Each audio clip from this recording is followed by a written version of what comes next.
त्रयोदशी तिथि भगवान शंकर को समर्पित मानी गई है। ऐसे में प्रदोष व्रत के दिन भगवान शंकर व माता पार्वती की विधिवत पूजा की जाती है। शास्त्रों के अनुसार कृष्ण पक्ष व शुक्ल पक्ष की त्रयोदशी को प्रदोष व्रत रखना चाहिए। दिसंबर माह का पहला प्रदोष व्रत 10 दिसंबर 2023 दिन रविवार को है। रविवार होने के कारण रवि प्रदोष व्रत का योग बन रहा है। तो आइए जानते हैं साल 2023 में दिसंबर माह के पहले प्रदोष व्रत का पूजा का मुहूर्त, पूजा विधि, कथा के बारे में। साल 2023 में दिसंबर माह में रवि कृष्ण प्रदोष व्रत 10 दिसंबर 2023 को है। प्रदोष पूजा का मुहूर्त रहेगा शाम को 5:25 से रात्रि 8:08 तक। कुल अवधि 2 घंटे 44 मिनट की।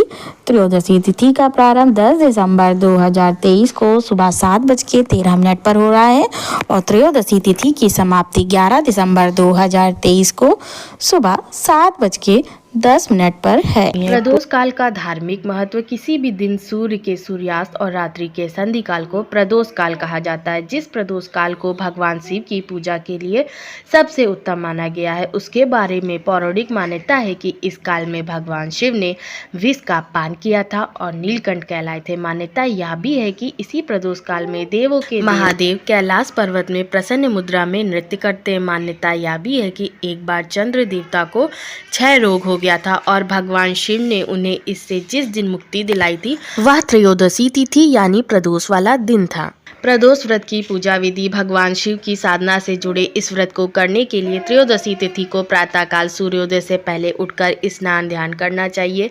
इसके पश्चात व्रत को विधि विधान से करने का संकल्प करना चाहिए।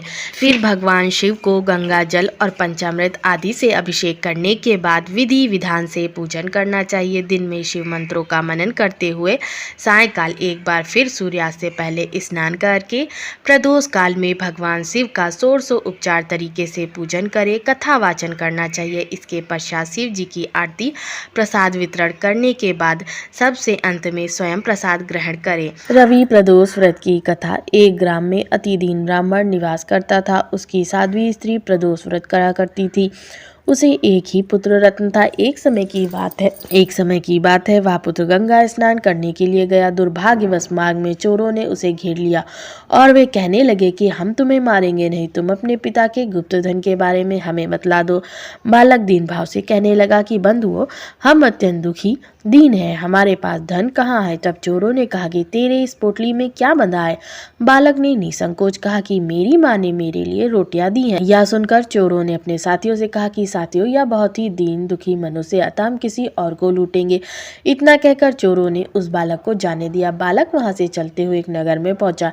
नगर के पास एक बरगद का पेड़ था। वह बालक उसी बरगद की वृक्ष की छांव में सो गया। उसी समय उस नगर के सिपाही चोरों को खोजते हुए उस बरगद के वृक्ष के पास पहुंचे। बालक को चोर समझकर बंदी बना राजा के पास ले गए। राजा ने उसे कारावास में बंद करने का आदेश दिया। ब्राह्मणी का लड़का जब घर नहीं लौटा तब उसे अपने पुत्र की बड़ी चिंता हुई। अगले दिन प्रदोष व्रत था। ब्राह्मणी ने प्रदोष व्रत किया और भगवान शंकर से मन ही मन अपने पुत्र की कुशलता की प्रार्थना करने लगी। भगवान शंकर ने उस ब्राह्मणी की प्रार्थना स्वीकार कर ली। उसी रात भगवान शंकर ने उस राजा को स्वप्न में आदेश दिया कि वह बालक चोर नहीं है, उसे प्रातःकाल छोड़ दे, अन्यथा तुम्हारा सारा राज्य वैभव नष्ट हो जाएगा। प्रातःकाल राजा ने शिव जी की आज्ञा अनुसार उस बालक को कारावास से मुक्त कर दिया। बालक ने अपनी सारी कहानी राजा को सुनाई। सारा वृत्तांत सुनकर राजा ने अपने सिपाहियों को उस बालक के घर भेजा और उसके माता पिता को राज दरबार में बुलाया। उसके माता पिता बहुत ही भयभीत थे। राजा ने उन्हें भयभीत देखकर कहा कि आप भयभीत ना हो, आपका बालक निर्दोष है। राजा ने ब्राह्मण को 5 गांव दान में दिए जिससे कि वे सुखपूर्वक अपना जीवन व्यतीत करने लगे। इस तरह ब्राह्मण आनंद से रहने लगा। शिव जी की दया से उसकी दरिद्रता भी दूर हो गई था। जो मनुष्य रवि प्रदोष व्रत को करता है वह सुखपूर्वक और निरोगी होकर अपना पूर्ण जीवन व्यतीत करता है। जय भोलेनाथ।